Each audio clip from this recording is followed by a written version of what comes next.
আজকে ক্ষুব্ধ জনতা পুলিশ ফাঁড়ি জ্বালিয়ে দিয়েছে যশোপুঞ্জে। আজকে গ্রেফতার হয়েছে মূল অভিযুক্ত সিরাজুল ওরফে কালু। এখন কি পরিস্থিতি, আমরা একবার সরাসরি চলে যাব যশোপুঞ্জে। দেবারতী ঘোষ আমাদের সঙ্গে সেখান থেকে রয়েছেন। দেবারতী,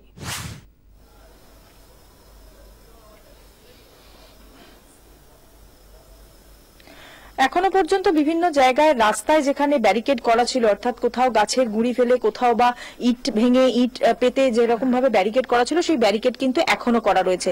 এবং তুমি দেখতে পাচ্ছ একেবারে অন্ধকারাচ্ছন্ন রাস্তা, আমার পিছনে বাখরাহাট রোড, সেই রাস্তা দিয়ে কিন্তু এখনো পর্যন্ত অত্যন্ত ব্যস্ততম একটি রাস্তা অন্যান্য দিন, এবং যথেষ্ট ঘিঞ্জি একটি রাস্তা।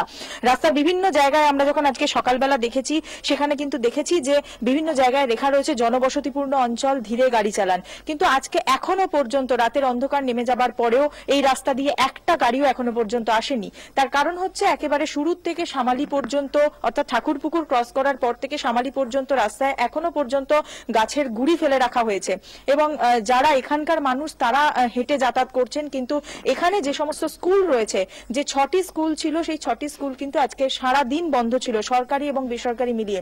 বেসরকারি যে সমস্ত ইঞ্জিনিয়ারিং কলেজ রয়েছে সেগুলোও বন্ধ ছিল।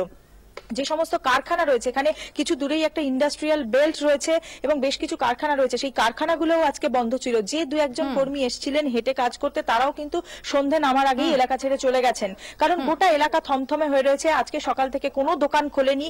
এখানে আমি একটু দেবারতী তোমার কাছে জানতে চাইবো যে অত্যন্ত মর্মান্তিক দুর্ঘটনা, তাতে একটা ক্ষোভ, তার আউটবার্স্ট হয়েছে, বিষয়ে কোনো সংশয়ের অবকাশ নেই, কিন্তু এর আগেও কি আসলে বেশ কিছু ক্ষোভ পুঞ্জীভূত ছিল? নেপথ্য কারণগুলো কি?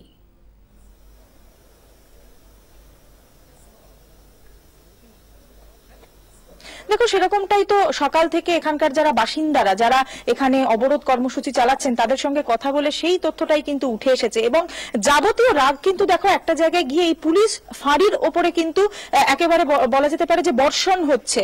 সকাল থেকে কিন্তু তাদের যাবতীয় রাগ একটা জায়গাতেই কেন্দ্রীভূত ছিল, সেটা হচ্ছে রসপুঞ্জ পুলিশ ফাঁড়ি। তার কারণ হচ্ছে যে তারা যেটা এখানে দাবি করছেন, যে দীর্ঘদিন ধরে এখানে ছোটখাটো অ্যাক্সিডেন্ট হতো। এই যে শেখ কাল্লু, তার বিরুদ্ধে অভিযোগ ছিল সে দীর্ঘদিন ধরেই এই গার্লস স্কুলের সামনে গাড়ি নিয়ে অপেক্ষা করতো। যখন স্কুলের ছুটি হতো, যে সমস্ত স্টুডেন্টরা সেখান থেকে বেরোতো, তাদেরকে টিজ করতো, এমনকি শিক্ষিকারাও তার হাত থেকে বাদ যেত না। এবং দিনের পর দিন যখন এলাকার মানুষ গিয়ে এই পুলিশ ফাঁড়িতে জানাতেন, তারা কখনো বলতেন বিষ্ণুপুর থানায় যেতে, কখনো বলতেন এসপির কাছে গিয়ে অভিযোগ জানাতে। এমনকি দীর্ঘদিন ধরে বলার পর তারা একটা পাহারার ব্যবস্থা করেছিলেন, কিন্তু সেই পাহারার ব্যবস্থা কিছুদিন থাকার পরেই উঠে যায় বলে দাবি করছেন এলাকার মানুষজনেরা। এবং কখনো কখনো সেখানে পুলিশ থাকতো, কখনো কখনো সেখানে পুলিশ থাকতো না। এবং বারবার যখন এই ধরনের ঘটনা ঘটতো, তখন তারা অভিযোগ জানাতেন, কিন্তু অভিযোগ জানানোর পরে তারা ঠিক মতো ফল পেতেন না। এবং আমি জাস্ট তোমার কাছে খুব সংক্ষেপে 10 সেকেন্ড একটা জিনিস জানতে চাইবো। ইতিমধ্যেই মূল অভিযুক্ত গ্রেফতার হয়েছে, তারপরেও কি দাবিতে আন্দোলন? খুব সংক্ষেপে দেবারতী।